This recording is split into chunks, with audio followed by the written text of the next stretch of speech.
हनुमानजी आशीर्वाद दें।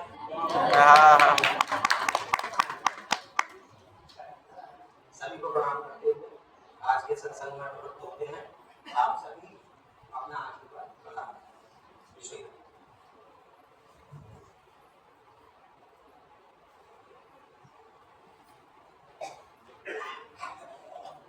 विगत 3 दिवसों से जो सत्संग की चर्चा चल रही है, तो श्री रघुनंदन राम राम, भरताग्रज राम राम तक हमारी यात्रा हुई। नवधा भक्ति के क्रम में, जिसमें कि हम भक्ति के माध्यम से शरणम भव राम राम तक आ रहे हैं, उसमें 7वीं तक का क्रम नहीं किया। उसी क्रम में कल हमारे भरताग्रज था, और पुनः निवेदन करूं कि ये कहना कि भरत जी में नवधा भक्ति 9 प्रकार से विद्यमान है, ये कम नहीं है वस्तुतः। और जो इसी प्रसंग से मैं अलग से चर्चा करूं कि रामचरितमानस में प्रत्येक कांड में जो अंतिम दोहा अथवा सोरठा है, वो उस कांड की फलश्रुति है। फलश्रुति से आशय है कि ये कांड जो पूरा पढ़ के हम आए, पूरा हमने अध्ययन किया, लोग मुख से सुना, इसकी फलश्रुति क्या है। जैसे बाल कांड में हम देखें तो सिय रघुवीर विवाह जय सभे मगावे सुने तेलकम सदा छाव मंगलायतन राम जसु। इससे आशय है तुलसीदास जी का मंगल से। लेकिन भरत चरित्र का वर्णन करते करते गोस्वामी जी ने मानो ये प्रतिपादित किया कि अयोध्या कांड वस्तुतः श्री रामचरित्र न होकर के श्री भरत चरित्र है, भरत जी को समर्पित है। गोस्वामी जी लिखते हैं, भरत चरित करिने तुलसी जय सादर सुनहि, सिया राम पद प्रेम अवस होय भव रस बिरति। भरत चरित करिने, नियम से जो भरत जी के चरित्र को सुनते हैं, तुलसी जय सादर सुने, जो प्रसन्नता से सुनते हैं, प्रभु की कृपा से क्या होता है, सिया राम पद प्रेम, श्री सीताराम जी के चरणों में, श्री रघुनाथ जी के चरणों में सहज प्रेम उत्पन्न होता है। अवस होय भव रस। ये भरत जी जिनके कारण जो भरताग्रज हुए, समस्त प्रकार की भक्तियां के आदि आचार्य, आठव जथा लाभ संतोष, जो प्राप्त है, जितना मिल रहा है उसमें संतोष करना, और सपने में भी किसी के दोषों का दर्शन न करना। नवम सरल समविधि छलहीना, सब प्रकार से सरलता रखते हुए, छलहीन होते हुए मेरा भरोसा रखना, और हृदय में हर्ष न देना। यहाँ जो बात आई जथा लाभ संतोषा, इससे आशय ये है कि जो मिल रहा है प्रभु कृपा से, उसमें संतुष्टि का अनुभव करते हुए बढ़ना। यहाँ धर्म सम्मत रूप से आगे बढ़ने की मनाही नहीं है। धर्म से अविरुद्ध काम और अर्थ प्रभु के स्वरूप है, लेकिन जथा लाभ जो मिल रहा है प्रभु की कृपा से, वो हमारे लिए श्रेयस्कर है। क्योंकि हमने विगत दिनों में देखा, महाराज मनु, उनके पास कमी थी क्या, लेकिन कोई न विषय विराग भवन बसत भाग चौथ बना। चतुर्थ अवस्था में आ गए, बुजुर्ग हो गए, लेकिन विषयों से विरक्ति नहीं हुई। महाराज मनु की नहीं हुई, महाराज ययाति की नहीं हुई। आखिरी में जब पुत्र के यौवन को लेके उपभोग करने के बाद भी ययाति जी ने यही कहा कि जैसे हविषा कृष्ण वर्त में वो अग्नि कुंड में कितनी भी हविष्यान्न डालिए, कितना भी घी डालिए, वो प्रज्वलित और प्रज्वलित। तो यहाँ मानो गोस्वामी जी कह रहे हैं जथा लाभ संतोषा, ये ना 8वीं और 9वीं सब प्रकार से छलहीन होकर होगा स्मरण करना। हम इसमें भी लगभग चर्चा कर ही चुके हैं कि मम भगति कपट तज करी गान, मेरे गुण गणों का कपट पूर्वक, कपटता को हटाते हुए सरलता पूर्वक दान करना, लगभग वही है। छल ही ना, क्योंकि आर्जवम कुटलेषु ही न नीति, सरल होना बड़ा कठिन है,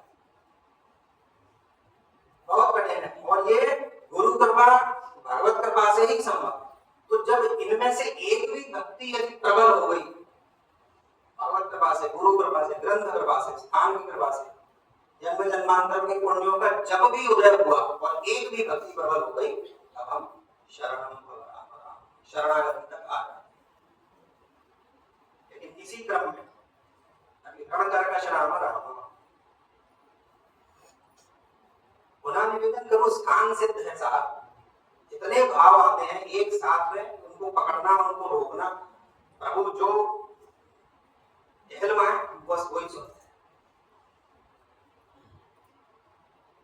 अच्छा, एक सामान्य सहज बुद्धि से देखें, हमसे कोई अधिक बलवान है और उससे हमारा विरोध है, और विरोध इस सीमा तक है कि वहां बिल्कुल युद्ध लड़ाई की स्थिति है और वो हमारे हाथ में, वो टल नहीं सकती। उस स्थिति में हम क्या करें?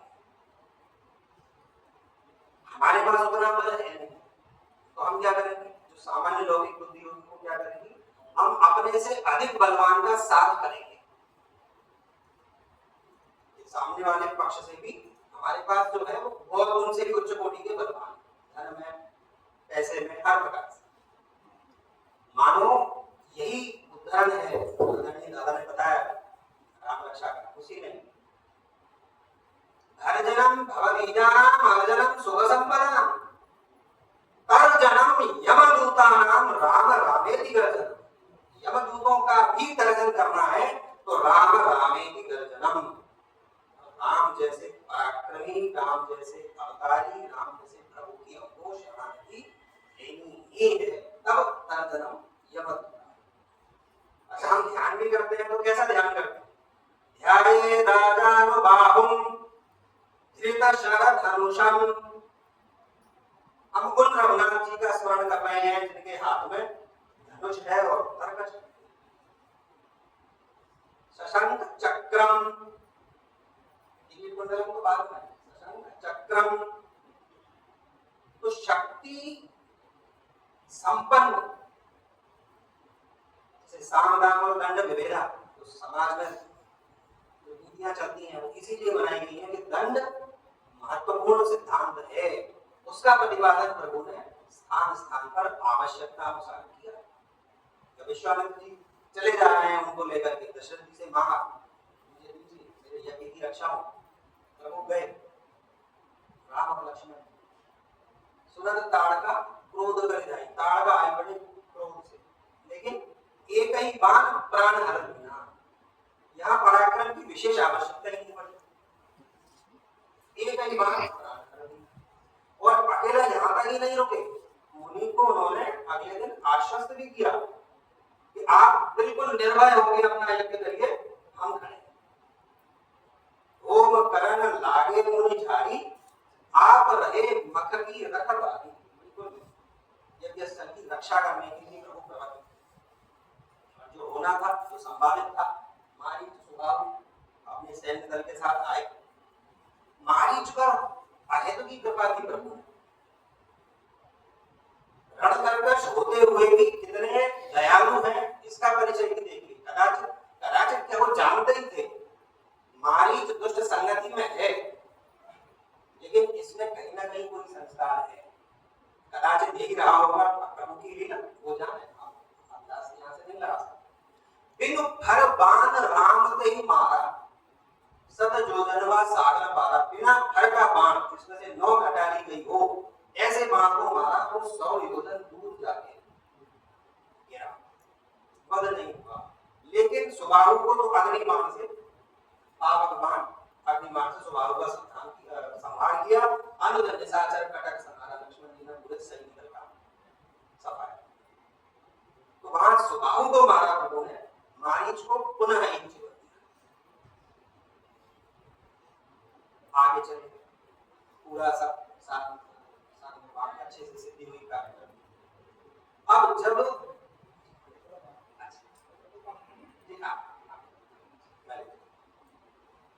श्री राम आवाज,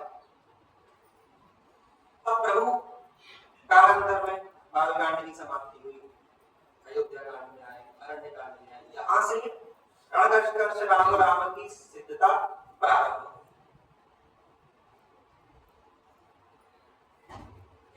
का प्रसंग आता है, कबंध का आता है। उसके पहले भी हम देखें तो जब मुनियों के आश्रमों की ओर जाते हैं तो जैसे अस्थियों के ढेर लगे स्थान स्थान जगह जगह पर,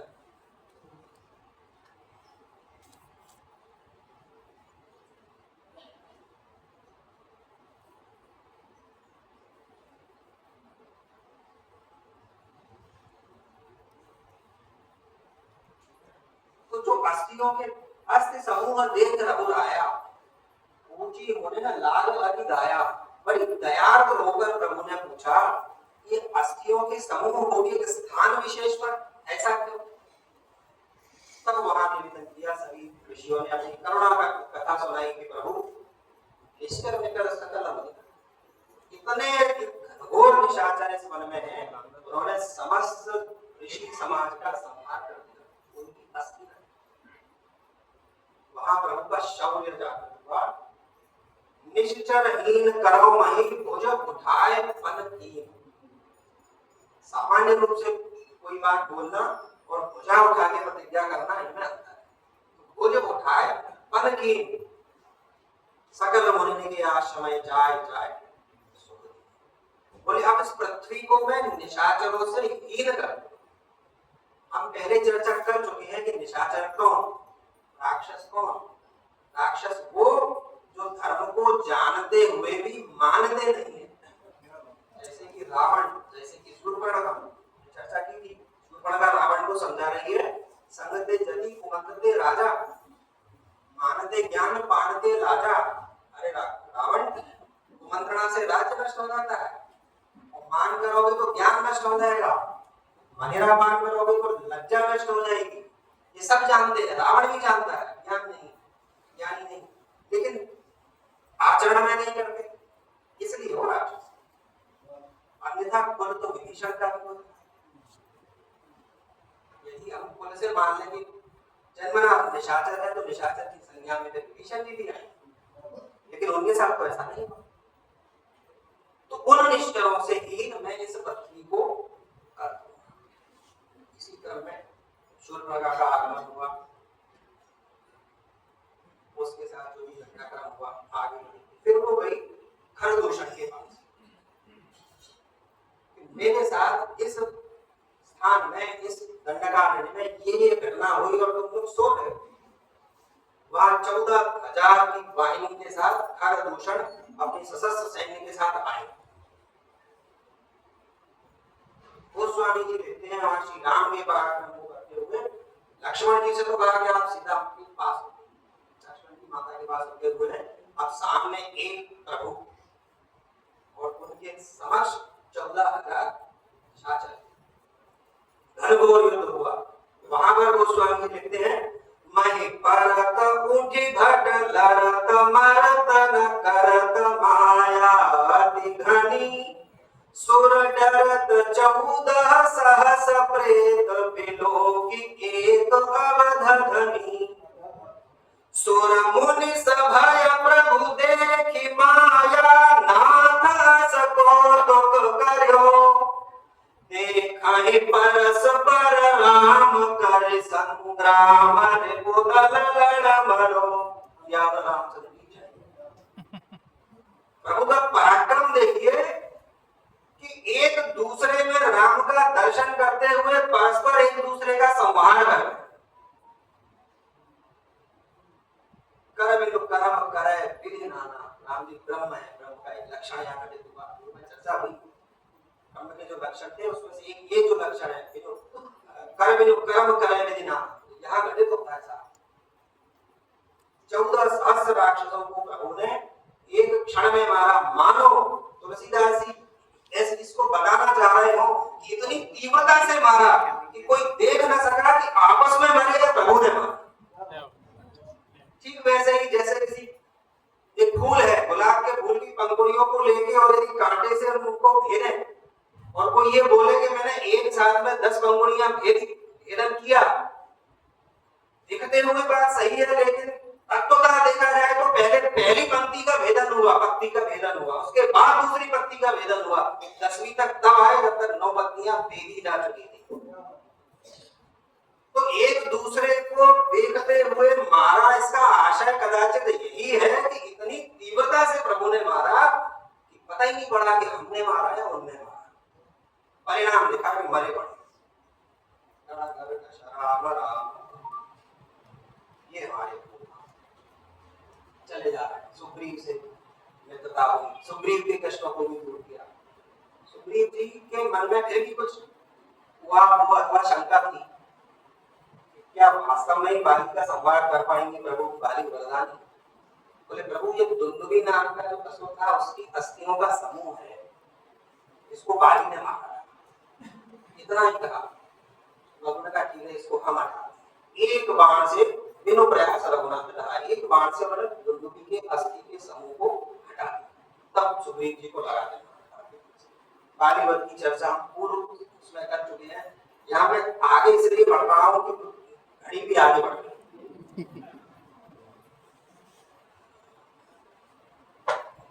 उसके बाद बाली का चरित्र, बाली वध करते हुए प्रभु चले आ रहे हैं। और अब ये जानकारी भी मिल गई कि माता सीता कहाँ है, लंका में। सब वानरों को एकत्र करके और गए और समुद्र के तट पे आ गए। प्रभु स्वभाव से ही दयालु, और कभी भी किसी को भी प्रभु ने ये अवसर नहीं दिया कि प्रभु एक बार आराम से ही चर्चा कर लेते। आप रणकर्कश तो हैं, लेकिन एक बार चर्चा कर लेते तो मैं शरण में आने ही वाला था। प्रभु ने किसी को ये मौका नहीं दिया, सबको अवसर दिया कि खूब समय है, आपको बात समझ में आनी चाहिए कि धर्म क्या है, अधर्म क्या है। लेकिन विनय न मानद जलद जड़ गए, दीन बिन दीन बोले राम सकोप तब भय बिन होए न प्रीति। राम जी ने दंड व्यवस्था का सिद्धांत प्रतिपादित किया। लक्ष्मण बाण सरासन बाणु सोखों कार्य विषय। आज मैं इसको सुखा डालूंगा, आप नहीं छोड़ूंगा। अच्छा, लक्ष्मण जी पहले से ये चाहते हैं। लक्ष्मण जी ने कहा भी था कि क्या प्रभु को इससे अपन मांगेंगे आश्रय? अरे इसको एक बाण चलाएंगे, हम इसको सोख देंगे और निकल जाएंगे। अच्छा, उस समय प्रभु ने क्या कहा लक्ष्मण जी से? जब लक्ष्मण जी ने बोला सोखिए सिंधु करिए मन रोसा, क्रोध को करके इसको सुखा डालिए, वहां प्रभु ने क्या कहा? ऐसे ही करब धरब मन धीरा। मैं जानता हूं ये जड़ है, मानेगा नहीं, तो करना यही पड़ेगा। लेकिन फिर भी प्रभु ने सर्वसमर्थ होते हुए भी 3 दिन दिए। आपको बात समझ में आनी चाहिए, नहीं आई। सड सन विनय कुटिल सन प्रीति, सहज कृपण सन सुंदर ममता रत सन ज्ञान कहानी, अति लोभी सन विरति बखानी, क्रोधे सम कामे हरि कथा। इसका बोले परिणाम क्या होगा? आपने ऊसर बीज भय फल था। जैसे ऊसर भूमि में आप बीज को डाल दें उससे कुछ होना नहीं, ऐसे ही इन की जो पुराने व्याख्या की ममता रत सन ज्ञान कहानी, इसकी व्याख्या में न जाते हुए आगे बढ़ते। लेकिन यहाँ प्रभु ने एक सिद्धांत प्रतिपादित किया, इस अवस्था में आकर के फिर दंड की व्यवस्था होनी ही चाहिए। क्यों भी होनी चाहिए? इसी के साथ अच्छा, जो अवतार होते हैं, प्रभु के अवतार होते हैं, उसके 3 ही उद्देश्य हैं। परित्राणाय साधूनां, विनाशाय च दुष्कृतां, धर्म संस्थापनार्थाय संभवामि युगे युगे। परित्राणाय साधूनां के लिए भी आवश्यक है कि हमारे में शक्ति होनी चाहिए। विनाशाय च दुष्कृतां, ये भी राज सत्ता का, धर्म सत्ता का एक भाग है। यहाँ पे प्रभु ने स्थान स्थान पर इसका वर्णन किया, समुद्र से भी आगे। फिर जब ये विकल्प उठाया गया कि अब अंगद जी को भी भेजा प्रभु ने, एक अवसर फिर रावण को दिया, दूध बैठाइए बाली को मारा। बाली गए, बाली पुत्र अंगद जी गए। अंगद जी जिस भाव से गए थे वो भाव अलग था। कभी इस पर और चर्चा करेंगे। अंगद जी और हनुमान जी में ये अंतर था। हनुमान जी ने यहाँ सामनीति से समझाया, प्रयास किए, इनको समझ में आनी चाहिए। अंगद जी ने उसको कूटनीतिक रूप से, मनोवैज्ञानिक रूप से तोड़ा।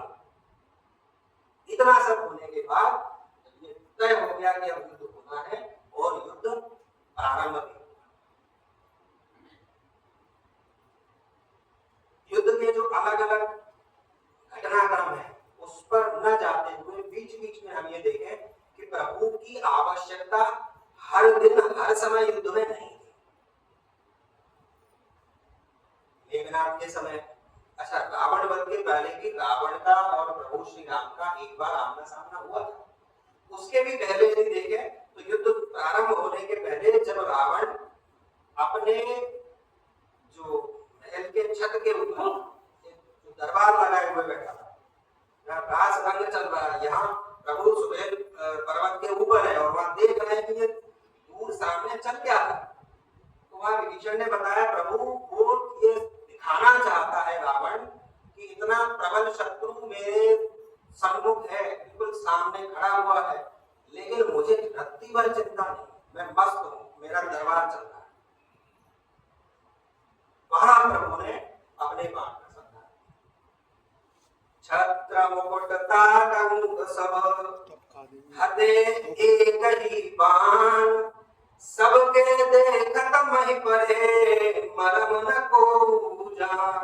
एक बाण चलाया, उसका छत्र मुकुट और उसके तार सब नीचे गिरे और ऐसा लगा जैसे मान भंग करके प्रभु ने सिद्ध किया और प्रभु का बाण वापस भी आया। अस कौतुक करे राम सर प्रभस्यो आए निशंग, निशंग अर्थात तरकश।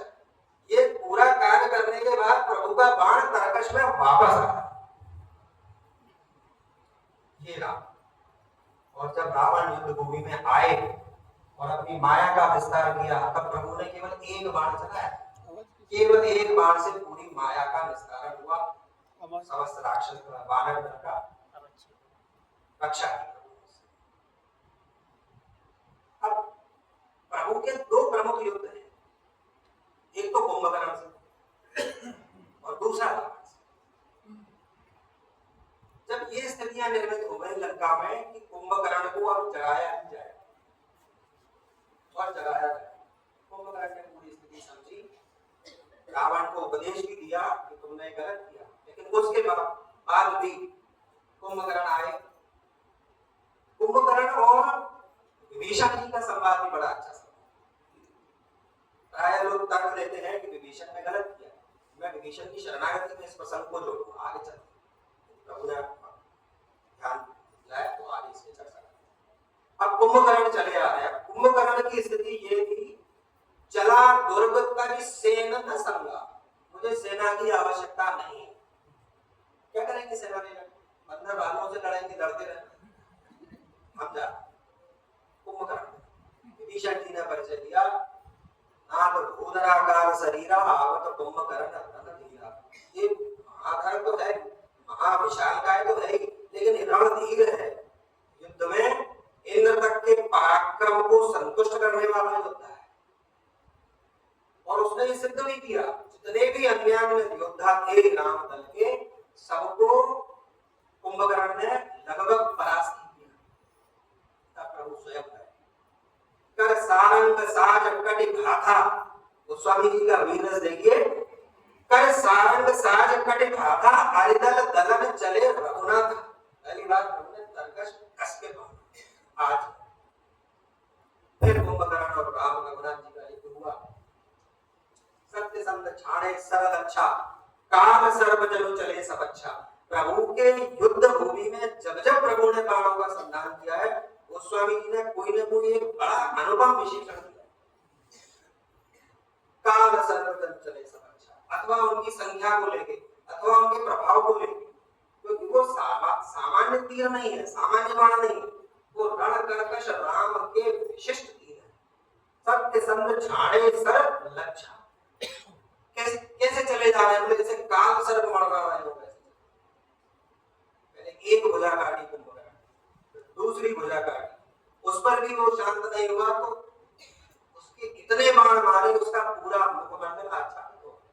उसके बाद भी जब वो आगे बढ़ा तब प्रभु ने उसका सिर घर से अलग, कुंभकर्ण का संहार। कुंभकर्ण जैसे योद्धा को मारना केवल रणकर्कश राम के लिए ही संभव। अब आगे चलो, स्वयं राम और रावण का युद्ध प्रारंभ हो। संस्कृत व्याकरण में जो भी बात इससे जुड़ी हुई है, जो मैं बोलना चाह रहा हूँ, समझाना नहीं चाह रहा हूँ, जैसे किसी वस्तु, व्यक्ति या घटना की किसी दूसरे व्यक्ति, वस्तु या घटना से तुलना करते हैं तो उसको बोलते हैं उपमा। ये किसके समान है? कभी कभी ये भी होता है कि जो जिसकी तुलना करना है उसको जिससे तुलना करना है उससे भी श्रेष्ठ बता देते हैं। ये व्याकरण के अलग विषय है, हमें अभी उसमें नहीं जाना। जो मैं कहना चाह रहा हूँ, निवेदन करना चाह रहा हूँ, वो ये है कि एक स्थिति आती है जब जिस व्यक्ति, वस्तु या घटना की तुलना करनी है उसके लिए कोई मिल ही नहीं रहा कि तुलना किससे करें। भरत सम जान, बोले भरत जी कैसे हैं?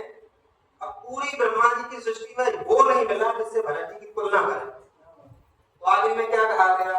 भरत सम जान, भरत जी जैसे ही है, तुलना की। ऐसे ही बिल्कुल यही स्थिति निर्मित हुई जब कहा गया कि राम रावण का युद्ध कैसा हुआ या कैसा हो रहा है। तो कहा गया गगनम गगनाकारम सागरम सागरोपमा। कोई पूछे कि ये आकाश कितना विस्तृत है, तो यही कहा जाएगा कि आकाश आकाश के समान विस्तृत है। तुलना कैसे करें? कुछ होना तो चाहिए, कल्पना में भी कुछ नहीं। तो अच्छा बताओ ये समुद्र कितना बड़ा है? सागरम सागरोपमा, बोले सागर भी सागर के बराबर ही बड़ा है। अब इस क्रम में आगे बढ़े, बोले अच्छा ये बता सकते हो कि राम और रावण का युद्ध कैसा हुआ? बोले Ram Ravan your Yuddham Ram Ravan your रिव, उनका युद्ध उनके ही जैसा हुआ। तुलना कैसे करें? कोई तो हम लोग जिस महाभयानक युद्ध की चर्चा करते हैं, प्रायः महाभारत का युद्ध, वो लक्ष्यांश भी नहीं होगा, बल्कि कहना चाहिए कि तुलना ही नहीं हो सकती उसकी राम रावण की युद्ध। लेकिन वही इसमें भी देखिए जो शरणागति जो हमें अब शरणम अवरा, अब विभीषण जी तो शरण में है राम जी के। अब रावण ने एक अवसर ऐसा आया, प्रभु के ऊपर एक शक्ति का प्रहार किया, अमोघ शक्ति दी प्रभु को, उसका भी मान रखना है। विभीषण के ऊपर फेंक, ये इसकी वजह से हमारा संहार हो रहा है, आज में इसको ही मार। अब प्रभु पर निश्चित प्रण है कि शरणागत वत्सल भगवान, कुछ भी हो जाए शरणागत को नहीं त्याग सकते। तुरंत विभीषण पाछे में था, विभीषण को तो पीछे किया, सन्मुख राम सहयोग सोई सेना। उस बाण को प्रभु ने स्वयं अपने वक्षस्थल पर उसका आघात सहन किया या झेला, तो लीलावश कुछ मूर्छा उनको आई। अब रण कर्कश राम राम की महत्ता देखिए, गोस्वामी जी लिखते हैं कि वो विभीषण जिसने कभी आंख उठा के, नजर उठा के रावण से चर्चा नहीं की, चर्चा तो दूर की बात है, देखा नहीं उसकी आंखों में आंख डाल के, वो जिम लड़त, वो तेरी दिन लड़त काल जिम श्री रघुवीर प्रभाव, वो रावण से गदा लेके युद्ध लड़ रहा है, किसके प्रभाव से? बोले श्री रघुवीर प्रभाव।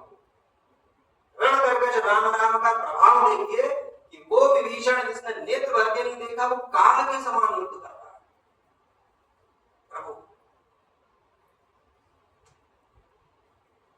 अब अंतिम निर्णय नहीं आती, राम और रावण के युद्ध बड़ी भयानक प्रकार से युद्ध का वर्णन हुआ। रावण लय सिरभाव चले जा रहा था, राम जी के बाणों से रावण के मस्तक अलग से अलग होने लगे, ऐसे उड़ने लगे जैसे फूल उड़ते हैं। तो सीता माता ने बड़ी अच्छी बात वहां कही। सीता जी को जब पता लगा कि युद्ध में रावण मारा नहीं जा रहा है, उसके सिर इतने कट चुके हैं, मस्तक इतने कट चुके हैं, लेकिन उसके प्राण नहीं थे, तो वहां सीता माता ने सीता जी को धैर्य दिलाया। बोले देवी आप भयभीत नहीं हो, यहाँ भी प्रभु लीला की। बोले क्या लीला है? बोले प्रभु जानते हैं कि रावण अपने हृदय से सीता माता का चिंतन कर रहा है। बोले सीता माता के हृदय में मैं, मतलब रघुनाथ जी, और मेरे में तो सब समाया हुआ है, सारे ब्रह्मांड है। तो बोले यदि इस स्थिति में रावण को मार दिया गया तो ब्रह्मांड का नाश हो जाएगा। बोले जब वो इतनी उसके सिर कटेंगे कि जब वो विकल हो जाएगा और उसको प्राणों की चिंता जब पड़ेगी, प्रभु तब उसको मार। ये त्रिशा माता के भाव, और हुआ भी जब निर्णायक समय आया, निर्णायक क्षण आया, गोस्वामी जी लिखते हैं, खेच शरासन श्रवण लगी, छाणे सर 31, रघुनायक सायक चले, मानव काल फणीस। खेच सरासन श्रवण लगी। सामान्यतः जब धर्म विद्या में संधान किया जाता है तो यहाँ तक लगते हैं, जैसे मैं खींचते हुए कान तक लाते। खेच शरासन श्रवण लगी। फिर गोस्वामी जी ने विशेषण दी, छाणे सर 31, एक बार में 31 बाणों का प्रभु ने संधान किया। और वो भी कैसे? रघुनायक सायक चले। कैसे चले? मानव काल फणीस, साक्षात काल सर्प दौड़। किस तरीके से प्रभु के बाण चले? एक बाण में उसके नाभि में कुंड था, उसका शोषक, उसका सुखा दिया उसको, और रावण का प्रभु ने रावण को मारा। रण कर्कश राम राम। ऐसे राम जो शक्ति संपन्न है, उन्हीं के लिए कहा गया, मां भविरक्षय रघुकुल नायक। हे रघुकुल नायक, मेरी रक्षा करें। तो रक्षा किस प्रकार से करें? उसी के लिए कहा गया, तर जन्म यमत उताराम राम रामे। हे रण कर्कश राम राम, हे रघुनंदन राम राम, हे भरताग्रज राम राम, हे रण कर्कश राम, हम आपकी शरण में हैं। जहां हम शरणागति पर आ पाएंगे या आ सके, अथवा प्रभु यहाँ तक ले आए। अब शरणागति पर कितना ही कहा जाए, एक बात बिल्कुल स्पष्ट है, दो बात। एक तो ये कि प्रभु की शरण में जो भी गया, प्रभु ने उसको स्वीकार किया।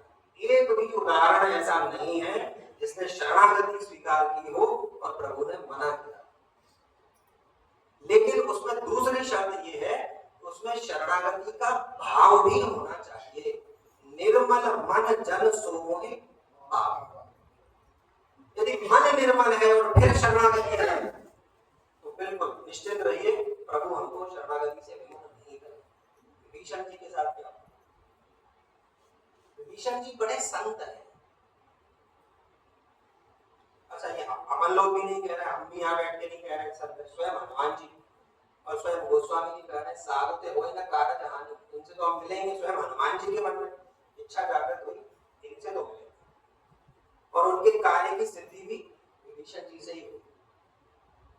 और जब राज सत्ता अपने मद में हो, अपने अन्याय के शिखर में हो, उस समय भरे दरबार में सबके सामने बीच में उपस्थित होके राज सत्ता का विरोध करना, ये विभीषण जी ही कर सकते। और वो उन्होंने किया। लेकिन वो तो लंका थी।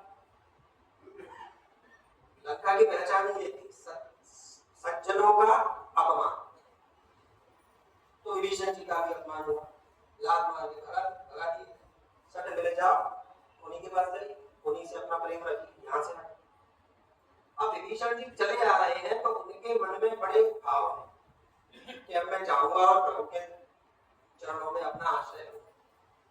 गोस्वामी की बड़ी अच्छी अच्छी उपमाएं बात। जो स्थान, बल्कि मैं कहूंगा संस्कृत में जो स्थान कालिदास जी का है उपमा के लिए, जो बोलते हैं उपमा कालिदास से, बिल्कुल वही अथवा उससे भी आगे हम कहें तो हिंदी में वही स्थान गोस्वामी जी को। विलक्षण उपमाएं नहीं है गोस्वामी। सेवै लखन राम रघुवीर जिम अविवेकी पुरुष शरीर है। इस प्रसंग की नहीं है, लेकिन उपमा से जुड़ी हुई। लक्ष्मण जी राम और सीता जी की सेवा कैसे कर रहे हैं? बोले जैसे घोर सांसारिक और अविवेकी मनुष्य अपने शरीर की जिस प्रकार से सेवा करता है, उस प्रकार से लक्ष्मण जी राम और सीता जी की सेवा। ऐसे ही विभीषण जी मन में प्रसन्न होते हुए चले जा रहे हैं कि जिन चरणों से अहिल्या का उद्धार हुआ, मैं आज उनके दर्शन करूं। सीता माता जिन चरणों का ध्यान रखती है, मैं आज उनका दर्शन करूं। जिन पायन के बाद पर भरत रहे मन लाए, ले पद आज बिलो के हूं, इन नयनन अब जाए। भरत जी का चरित्र पूरे मानस में है। और जो भी भी सत्संगति करके उठा है, जो संत जन है, उसने भरत जी को पकड़ा। यहाँ भी विभीषण जी भरत जी को नहीं छोड़ा। जिन पायन के भाग पर भरत ने बदला, भरत जी का स्मरण विभीषण जी आए, आके सूचना दी गई प्रभु को, विभीषण जी आए हैं और रावण के भाई हैं, ये उनका परिचय। प्रभु ने मंत्रणा की, क्या करना चाहिए, सब लोग अपना अपना मत व्यक्त करो। प्रभु पूछते सबसे, सबको अवसर दिया, तो जो भी उनको सुझाव मिले, जो चर्चाएं हुई, वो नीति सम्मत थी, गलत नहीं था। काम रूप के कारण आप क्यों आया है, निशाचर है, इच्छा से शरीर धारण करते हैं, कुछ भी कर सकते हैं। हमें तो ये अच्छा लग रहा है कि इनको बांध के और फिर इनको लाया जाए। प्रभु ने यहाँ बड़ी अच्छी बात है, मेरा प्रण तो ये है कि मैं शरण में आए हुए व्यक्ति को त्याग नहीं सकता। कोटि विप्र पद लागे जाऊं, आए शरण तजौ नहीं काहू। अब ब्रह्मत्या जो 5 महाबातक है उनमें से एक है।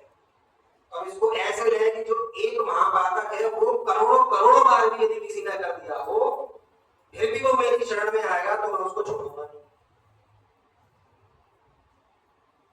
क्यों नहीं छोड़ूंगा? सन्मुख होए जीव मोहि जबहि, जन्म कोटि अगनाशय तबहि। भाई जब भी जीव मेरे सामने आएगा तो उसके करोड़ों करोड़ों जन्म के पाप तो नष्ट हो चुके, अब वो निष्पाप है। अब निष्पाप है तो शरणागति में तो मैं दूंगा। शरणागत बच्चा भगवान फिर तर्क जगा, नए बच्चे बैठे फिर तर्क दिया, क्यों भाई रावण भी तो सामने था, शूर्पणखा सामने थी, विराट सामने था, ये सब सामने थे, इनमें विभीषण में क्या अंतर था? यहाँ प्रभु स्पष्ट करते हैं कि आप इतना सब करने के उपरांत भी शरण में आते हैं, मैं लेने को तैयार हूं, लेकिन निर्मल मन जन सो मोहि पावा, मोहि कपट छल क्षेत्र न भावा।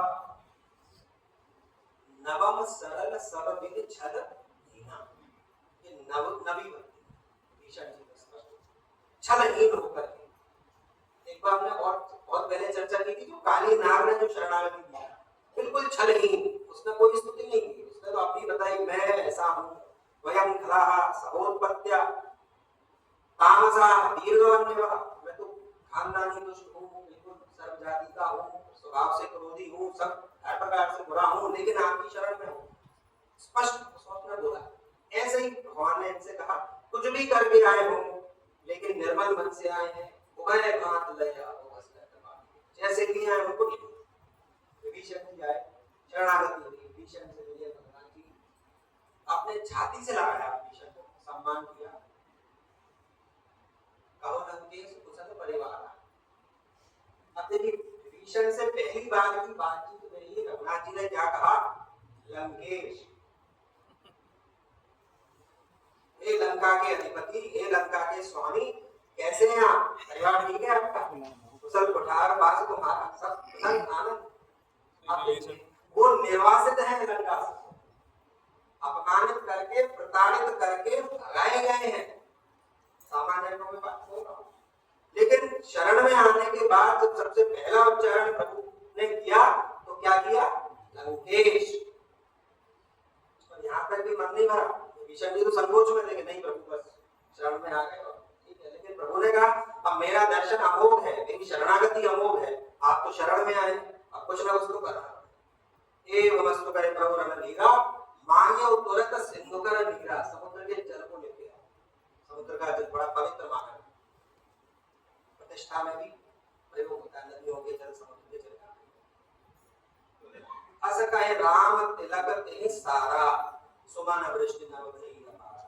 ये शरणागति देखिए, एक निर्वासित व्यक्ति के रूप में, एक अपमानित किए गए व्यक्ति के रूप में, लेकिन छलहीन निष्कपट होकर के प्रभु की शरण में आए, आते साथ ही लंका के अधिपति बना दिए गए। शरणम भव राम राम, हे प्रभु, इससे बड़ा शरण, इससे बड़ा आश्रयदाता, इससे बड़ा शरणागत वत्सल कौन हो सकता है? इसीलिए युद्ध में भी भीषण के ऊपर जो शक्ति फेंकी गई थी, प्रभु में सन्मुख राम सर्वस्वी सेला, तो उसको धारण किया। ये शरणागत है, मेरे द्वारा रक्षित है, इसको कुछ नहीं होना चाहिए। ये शरणागति। शरणागति की क्या कहें साहब, इतने उदाहरण, इतने उपाख्यान हैं। अब समय है तो इसके साथ में एक चीज और,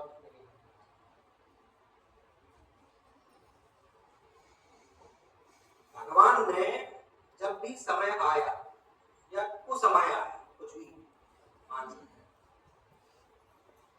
सबको छोड़ा अथवा सब कुछ छोड़ना पड़ा, लेकिन किसी भी परिस्थिति में शरणागत को नहीं छोड़ा। और शरणागत की जो कमियां भी यदि रही, उनको भी प्रभु ने अनदेखा कर दिया। सब कुछ दिया, शरणागत को। गोस्वामी जी लिखते हैं, बड़ा अच्छा, मानस का नहीं है, विनय पत्रिका का कर्तावली है, ज्यादा नहीं है। उसके पहले जो एक था वो विनय पत्रिका का, ये जो है कर्ता। भगवान ने, गोस्वामी जी बोलते हैं भगवान ने क्या क्या छोड़ा और क्या क्या सहन किया। तीय शिरोमणि सिय तजी जिन पावक की कलुषाई रही है। तीय शिरोमणि सिय तजी जिन पावक की कलुषाई रही है। धर्म धुरंधर बंधु तजो पुर लोगन की विधि बोल सही है। कीस निशाचर की करनी न सुनी न बिलो की न चित्त रही है। राम सदा शरणागत की अनखोही अनेकी सुभाए सही है। कैसे? तीय शिरोमणि सिय तजी, पतिव्रताओं में जो सर्वश्रेष्ठ है, जो अग्रगण्य है, माता सीता। एक अवसर ऐसा भी आया जब उनका परित्याग करना पड़ा। मानस का विषय नहीं। कौलेन वीतेन गृहान निरस्ता न तेन वैदेह सुता मनस्ता। बोले लोकापवाद के कारण परित्याग करना तो पड़ा, लेकिन न तेन वैदेह सुता मनस्ता, मन से सीता जी का परित्याग कभी नहीं किया। अब यहाँ जो चर्चा करना चाह रहे हैं वो ये है, तीय शिरोमणि की यदि चर्चा करें तो माता सीता तो अग्रगण्य है, लेकिन अवसर है 2 मिनट इसी में मैं जोड़ूं। जैसे कल हमने चर्चा की, राम जी धर्म के सामान्य धर्म है, उनका सहज धर्म है। लक्ष्मण जी विशेष धर्म है, भरत जी विशेष तर धर्म है, और शत्रुघ्न जी विशेष तम धर्म है। उसी क्रम में यदि देखें तो माता सीता तो अवर्णनीय है, उन पर बोलने के लिए कुछ बनता ही नहीं, इतने अग्रगण्य। त्वया जगन्ति पुण्यानि त्वय्य पुण्यादनोक्तया, कालिदास कहते हैं तुमसे पुण्य भी पवित्र होते हैं। ये सीधे तुम्हारे उच्चारण से तो पुण्य भी पवित्र होते हैं, लेकिन त्वयि अपुण्यादनोक्तया, लोकापवाद तुम्हारे विरोध में। क्या इसलिए उनको करना। तो माता सीता की तो बात अलग है, इनके साथ में देखिए माता मांडवी, सीता माता भगवान के साथ वन में आई, 12 वर्ष तक चित्रकूट में भगवान और सीता माता लक्ष्मण जी का अच्छा निवास रहा, धर्म पूर्वक सब व्यवस्थाएं। अंत में जब सीता हरण का प्रसंग हुआ, उससे लेकर बाद तक अवश्य कष्ट।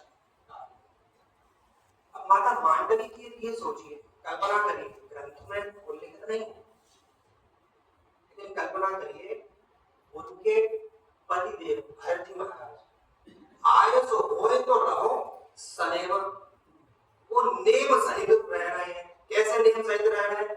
महलों में नहीं रह रहे, वल्गर वस्त्र धारण किए हुए हैं, जटाजूट बनाए हुए हैं, धरती में भी गड्ढा खोद के उसमें लेटे हुए हैं, क्योंकि प्रभु धरती पे है, मैं धरती से भी नीचे लेटूंगा।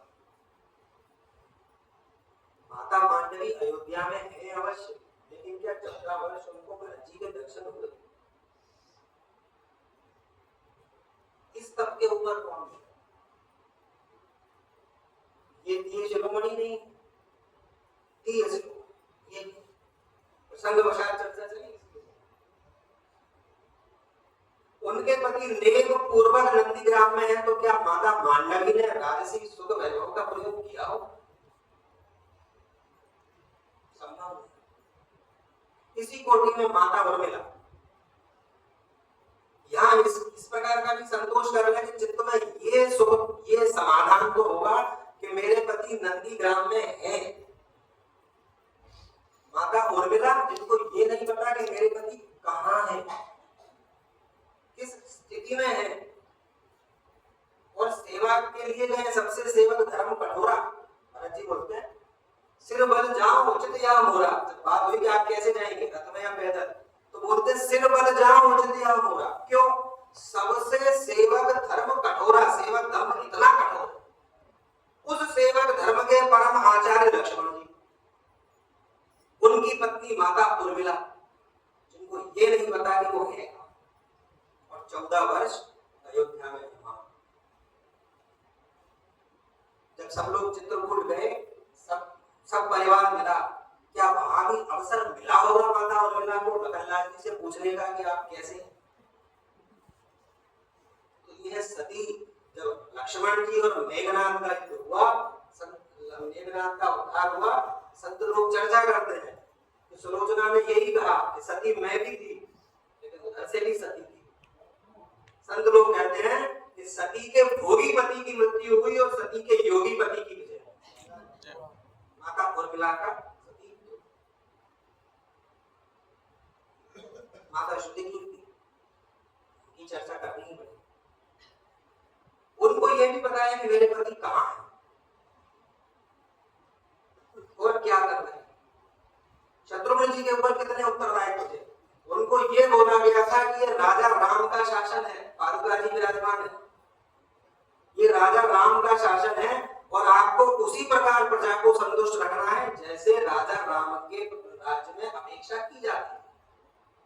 और शत्रुघ्न जी ने उनको समझाया भी, वैसे बड़ी विशद व्याख्या है, कभी प्रभु जब अवसर देंगे तब चर्चा करेंगे। शत्रुघ्न जी ने सबको इसी प्रकार से प्रसन्न रखा कि हमको जब प्रभु लौट के आएंगे 14 वर्ष बाद, तो परेशान नहीं दिखना है कि कमजोर हो गए, दुबले हो गए, गाय दूध नहीं दे रही, अन्न नहीं है, पृथ्वी खराब पड़ी है, भवन बेरंग दिख रहे हैं, ऐसे नहीं।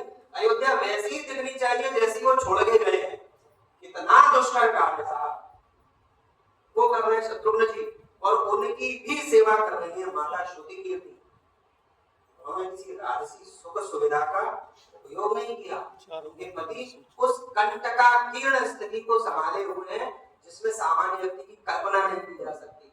बिल्कुल वही दायित्व माता श्रुति कीर्ति संभाले। इनकी यदि आप चर्चा नहीं करते तो शायद मन में कहीं ना कहीं रह जाती है तीनों माताओं के साथ बोल नहीं सकते। अस्तु तीय शिरोमणि सीयतहि, हम आपने पसंद पड़ा तीय शिरोमणि सीयतहि, जिन पावक की कलुषाई दही है। सीता जी के लिए कहा गया कि अग्नि की भी कलुषता को दूर करने वाली सीता। जब अग्नि प्रवेश हुआ, अग्नि परीक्षा हुई, तो कैसे हुई उसमें तुलसीदास जी लिखते हैं, कैसे हुई। श्रीखंड सम पावक प्रवेश कियो सुमिर प्रभु मैथिली, जय कौसले सब है संवंदित चरण हृदयत निर्मली। प्रतिबिंब और लौकिक कलंक प्रचंड पावक में जरे, यह चरित कारुण लखे सुर मुनि नाग सब देखत खड़े। प्रतिबिंब और लौकिक कलंक प्रचंड पावक में जरे। जो प्रतिबिंब था छाया सीता की, और जो लौकिक कलंक था वहां रहने का, वो तो पूर्व में ही जल चुका। ऐसी सीता जो पावक की कलुषाई दही है, उनको भी तीय शिरोमणि सीयतहि, उनको छोड़ना पड़ा। अवसर आने पर उन्होंने वो भी छोड़ा। धर्म धुरंधर बंधु तजो, बंधु तजो पढ़ा यहाँ लक्ष्मण जी का प्रसंग। जब प्रभु के लीला संवरण का समय सन्निकट था, तो स्वयं काल प्रभु के पास ऋषि का वेश धारण करके आए और कहा, प्रभु अत्यंत गोपनीय चर्चा है, इसको कोई दूसरा न सुने। आप प्रण लीजिए, यदि कोई दूसरा सुन लेगा तो आप उसे मृत्युदंड देंगे। गंभीरता थी बाद में तो भगवान ने लक्ष्मण जी की उस पर व्यवस्था की। आप कक्ष के बाहर रहेंगे और कोई भी अंदर प्रवेश न करे। प्रभु की लीला अथवा प्रभु की लीला से ही ऋषि का आगमन हुआ। दुर्वासा के नाम से हमको बिल्कुल भी व्यतीत नहीं होना है। वो रुद्रावतार हैं और जब जब आए हैं किसी न किसी घटना के हेतु बन के आए, और किसी न किसी को हेतु बनना है तो वो हेतु बनना दुर्वासा जी ने सीखा। दुर्वासा जी आए, बोले प्रभु से तो तत्क्षण मिलना है, अभी ही मिलेंगे। लक्ष्मण जी ने निवेदन किया, प्रभु अभी गोपनीय मंत्रणा चल रही है, तब तक आप थोड़ा सा विश्राम करें। अब शाप तो बिल्कुल ऐसे था कि जिब्बा की अग्र भाग में बैठा हुआ। बोले ठीक है हम जा रहे हैं, लेकिन ऐसा श्राप देके जाएंगे कि पूरी अयोध्या समस्त नागरिकों के साथ भस्म करने को जाए, चले तो हो जाए। लक्ष्मण जी ने विचार किया कि पूरे कुल के लिए यदि एक व्यक्ति नष्ट होता हो तो वो मैं स्वीकार करता हूँ नष्ट हो। लक्ष्मण जी अंदर कक्ष में गए, वहां काल और प्रभु की चर्चा चल रही थी कि प्रभु लीला संवरण का समय आ गया। लेकिन जैसे ही लक्ष्मण जी को देखा, काल अंतर ध्यान हुए, प्रभु ने कहा लक्ष्मण आपको आना नहीं चाहिए। बोले प्रभु ये भी आपकी ही माया है, ये भी जो काल है और बाहर आए हैं वो भी काल है। ये मेरे लिए काल बन के आए हैं, वो अयोध्या के लिए काल बन के। अब लेकिन प्रभु के समक्ष दुर्वासा ऋषि का प्रसंग पूरा हुआ। अब प्रभु ने कहा कि मैं लक्ष्मण को मृत्यु दंड देना तो सपने में भी नहीं सोच सकता, कैसे संभव है। तो वहां संत जनों ने, जो विद्वान थे सभा में, उन्होंने कहा अपने प्रियजन का परित्याग भी मृत्यु दंड ही है प्रभु। तो वहां प्रभु ने लक्ष्मण जी का त्याग किया। लक्ष्मण मैं तुम्हें त्याग रहा। वाल्मीकि रामायण का जो प्रमुख रस है वो करुण रस है। अन्य रस अंगी भक्ति भाव में थोड़े आए हैं, लेकिन उसका जो प्रारंभ हुआ मान शास्त्र प्रसाद तुम्हारी शाश्वती समा जब द्रौंच मिथुना देगा भवती कामोहितम, करुणा से हुआ और करुणा में ही अंत हुआ। उन्हीं करुण प्रसंग में से था कि प्रभु को लक्ष्मण जी का त्याग करना पड़ा और शेष के रूप में प्रभु के धाम में। हम अपने विषय में आए, तीय शिरोमणि सीय तलीरे पावक की कलुषाई रही है, धर्म धुरंधर बंधु तजो पुर लोगन की विधि बोली कही है। जो नगरवासियों ने चाहा, जो नगरवासियों ने बोला, प्रभु ने सब सुना, सब स्वीकार। लेकिन ये सब छोड़ने के बाद भी कीस निशाचर की करनी न सही न बिलोकी न चित्त रही है। कीस अर्थात वानर, निशाचर विभीषण,